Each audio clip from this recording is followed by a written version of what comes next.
এরে আজরাইল আলাইহিস সালামকে মাওলা জি আমার হাবিব জিগায়, নবীজি জিগায়, আজরাইল, আজরাইল রে, এই দুনিয়ায় কত মায়ের বুক খালি করলি, এই দুনিয়ায় কত শিশুরে দুনিয়া থেকে নিয়ে আসলি, কত 20 বছর 30 বছর পরে একটা সন্তান হয়, আদরের সন্তান ডেলিভারি হওয়ার সময় মারা যায়, ওই মায়ের কোল খালি করলি, বাবার কোল খালি করলি রে আজরাইল।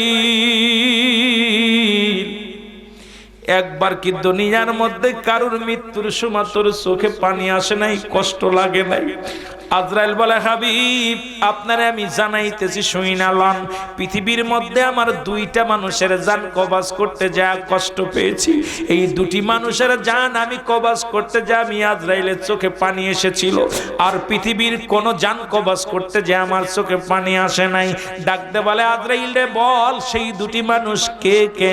বলে, একটা হলো পৃথিবীর মধ্যে ওই সমুদ্রের মধ্যে, ওই সমুদ্রের মধ্যে বারবা মুসলমান এক মা জননী, মা জননীর ডেলিভারি হলো, একটা জাহাজ দুর্ঘটনায় বিশাল প্লাবন হলো, বিশাল ঝড় ঝাপট শুরু হয়ে গেল, ওই ঝড়ের মধ্যে নৌকাটা লন্ডভন্ড হয়ে গেল, জাহাজটা লন্ডভন্ড হয়ে গেল, ওর মধ্যে ডেলিভারি হলো, একটা বাচ্চা সন্তান ডেলিভারি হলো।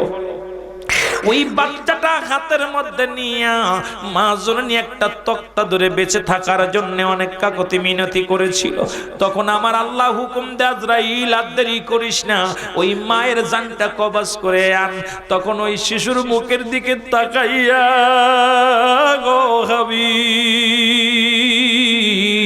আমি আজরাইল সহ্য করতে পারি নাই, এই বালকের যদি এখন, বালকটা তো নিষ্পাপ, এই পানির মধ্যে পড়ে মারা যাবে, এই সমুদ্রের মধ্যে মারা যাবে, ওদিন আমি চোখের পানি ধরে রাখতে পারি নাই রে।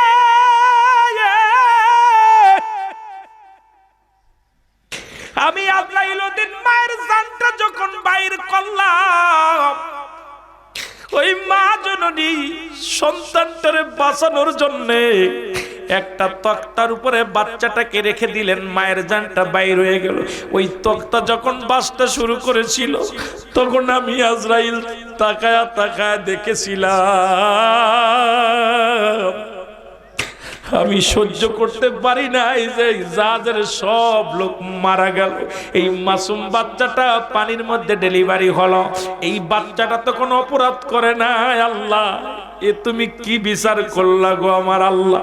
ওদিন আমি আজরাইল কেঁদেছিলাম, ওই বালকের চেহারা দেখিয়া আর একদিন কেঁদেছিলাম, আর একদিন সাদ্দাত বাদশা জান্নাত বানাইলো, এই দুনিয়ার মধ্যে বড় বালাখানা বানাইলো, সাদ্দাত জান্নাত বানাইয়া অনেক বালাখানা বাড়ি বড় বানাইয়া এই জান্নাতের মৌলার সঙ্গে যখন তাকাব্বারি করিয়া সাদ্দাত যখন জান্নাত বানাইয়া, এ মুসলমান শুনে নাও, হুকুম আসলো, সাদ্দাত তুমি জান্নাত দেখতে পারবে না, একজন নয় দুজন নয় শত শত সাদ্দাত বানাইয়া ওদিন 4 জান্নাতের চারিদিকে রেখে দিয়েছিল।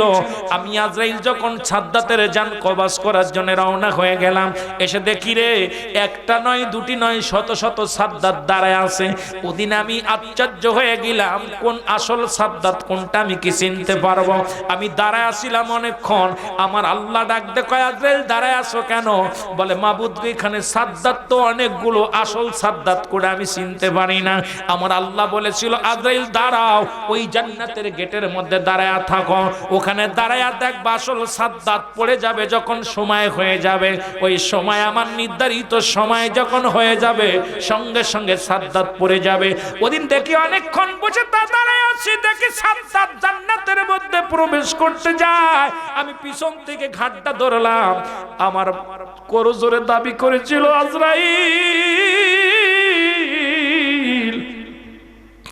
অনেক সাধনা করে অনেক কষ্ট করে জান্নাত বানাইলাম, একটিবার আমার দেখার সুযোগ করে দে।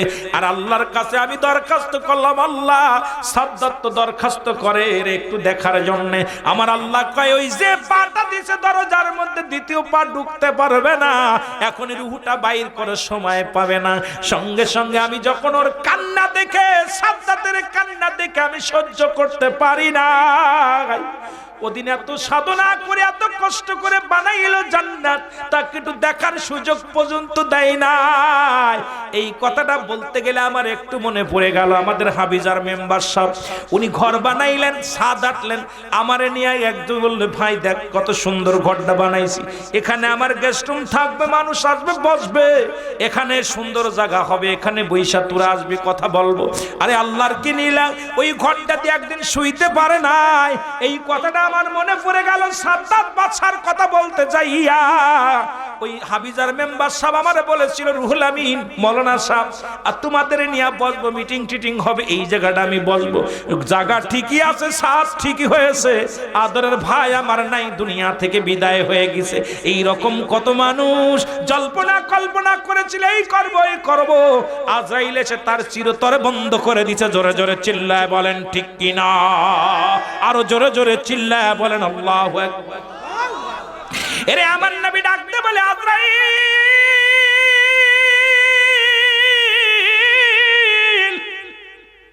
ওই ব্যক্তিরা তুমি চেনো কি না? কয় আমার নবী গো আমি চিনি না। কয় দুটি লোকই একটা লোক ছিল, ওই সাদ্দাত্রী আল্লাহ পাক এই দুনিয়ার মধ্যে সেই শিশুটা, যে শিশুর জানটা তুমি বাঁচানোর জন্য কেঁদেছিলে, মাকে মৃত্যুর পরে কেঁদেছিলে, ওই সাগর থেকে আমি বাঁচাইয়া এই পৃথিবীর মধ্যে তারে বাঘের দুধ খাওয়া মানুষ করেছি। ওই শিশুটা কি করেছিল, ভাসতে ভাসতে ভাসতে ভাসতে জঙ্গলের মধ্যে গিয়েছিল। ওই জঙ্গলার মুসলমান বাঘিনীর বাচ্চা মারা গিয়েছিল। বাঘিনী দুধ পান করতে এসে যখন দেখে একটা বাচ্চা, শিশু বাচ্চা তক্তার উপরে, বাঘিনী তার সামনে দুপানা সামনে দিয়া বাচ্চা মাঝখানে রেখে যখন পানি পান করতে গেছে, আর ওই বাঘিনীর দুধের মধ্যে মুখ লাগায় দিছে শিশু সাদ্দাত। বাঘিনীর ভালো লাগছে, বাঘিনী তার কাল্লা ধরে নিয়া গর্দান ধরে নিয়া বাঘের দুধ খাওয়া মানুষ করেছে। ওই বাঘ রাজ্যের দুধ খাইয়া সাদ্দাত এত বড় নেমো হারামি পৃথিবীর মধ্যে করেছে। আমি আল্লাহ ওরে বাঘের দুধ খাওয়া মানুষ হইয়া বাঘের দুধ খাওয়া আর মানুষ করলাম, এই দুনিয়ার মধ্যে এত রাজত্বই দান করলাম, সর্বশেষে আমি মাওলার সঙ্গে নাফরমানি করে আমার জান্নাতকে স্বীকার করে নিজেই জান্নাত বানাইতে চেয়েছে।